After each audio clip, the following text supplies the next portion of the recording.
One morning in August 1954, Sadeko Sasaki looked up at the blue sky over Hiroshima and saw not a cloud. It was a good sign. Sadeko was always looking for good luck signs. Sadeko pleaded her mother to hurry so they could get to Peace Park for Memorial Day.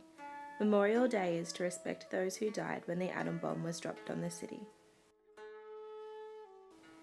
At the entrance of the Peace Park, people filed through the memorial building in silence.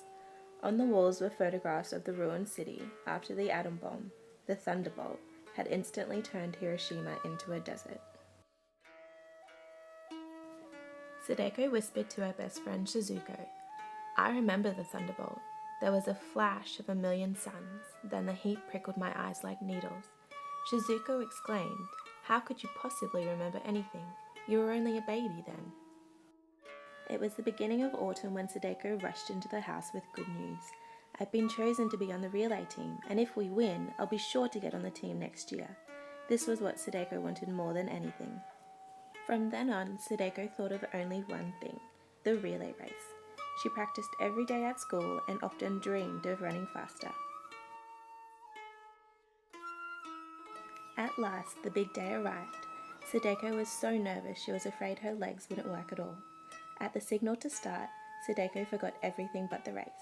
When it was her turn, she ran with all the strength she had. It was then that a strange, dizzy feeling came over her. She heard someone cry, "Sadeko, your team won!" The class surrounded Sadeko, cheering and shouting. She shook her head a few times and the dizziness went away. All winter long, Sadeko practiced to improve her speed, but every now and then the dizziness returned. She didn't tell anyone about it, not even Shizuko. Frightened, Sadeko kept the secret inside her. For several weeks later, Sadeko felt strong and healthy, and she ran faster and faster. But all that ended one crisp, cold winter day in February, when Sadeko was running in the schoolyard. Suddenly everything seemed to whirl around her, and she sank to the ground. Soon Sadeko was in the examining room in the hospital, where a nurse took some of her blood. Sadeko heard the doctor say the word leukemia. That was the sickness caused by the atom bomb. She put her hands over her ears, not wanting to hear anymore. Mrs. Sasaki comforted Sadeko. "You must stay here for a little while, but I'll come every evening." Sadeko asked anxiously, "Do I really have the atom bomb disease?" Her father told her that she might need to stay for a few weeks. A few weeks? To Sadeko it seemed like years. What about the relay team? The next day, Shizuku came to visit, smiling mysteriously. She told Sadeko to close her eyes. Sadeko held her eyes tightly shut, and when she opened them, paper lay on the bed. Shizuku said proudly, "I've figured out a way to make you better. Just watch." She had a piece of gold paper and folded it over and over until it became a beautiful crane. Sadeko was puzzled. "But how can the paper bird make me well?" "Don't you remember the legend about the crane? It's supposed to live for 1,000 years. If a sick person folds 1,000 paper cranes, the gods will grant her wish and make her well again." Sadeko set to work folding cranes, and the nurse helped her hang them from the ceiling. In a few weeks, she'd be able to finish the 1,000 cranes and go home, all well again.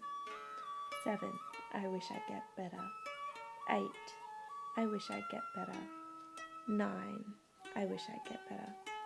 In July, it was warm and sunny, and Sadeko seemed to be getting better.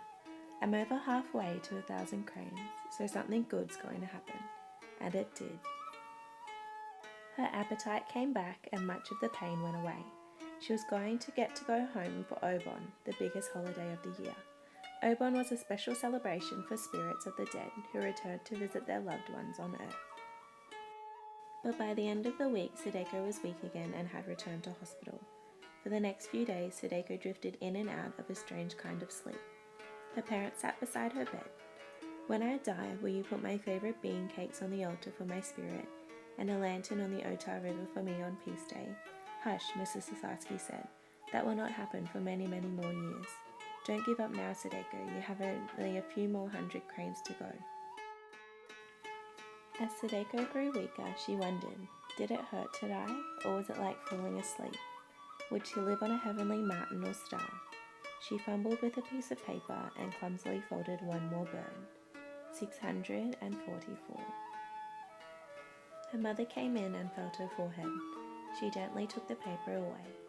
As Sadeko closed her eyes, she heard her mother whisper, "O flock of heavenly cranes, cover my child with your wings." Sadeko Sasaki died on October 25, 1955. Her friends and classmates worked together to fold 356 paper cranes so that she could be buried with 1,000. In a way, she got her wish. She will live on in the hearts of all the people who hear her story.